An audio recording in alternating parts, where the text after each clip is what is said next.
நீலகிரி மாவட்டம் கூடலூர் பகுதியில் பட்டப்பகலில் கிராமத்திற்குள் நுழைய முயன்ற ஒற்றை காட்டு யானையை வனத்துறை அதிநவீன தெர்மல் ட்ரோன் கேமரா மூலம் விரட்டியிருக்கிறது.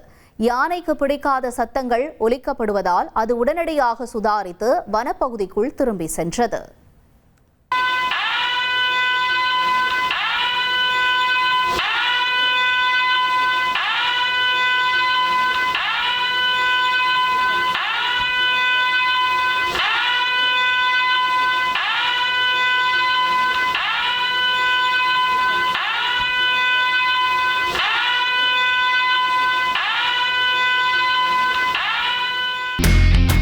இனி செல்லும் இடமெல்லாம் செய்தி. தந்தி டிவியின் வாட்ஸ்அப் சேனலை ஃபாலோ பண்ணினா செல்ல இருக்கும் இடமெல்லாம் செய்தி. இதோ QR கோட் இப்பவே ஸ்கேன் பண்ணுங்க, ஃபாலோ பண்ணுங்க.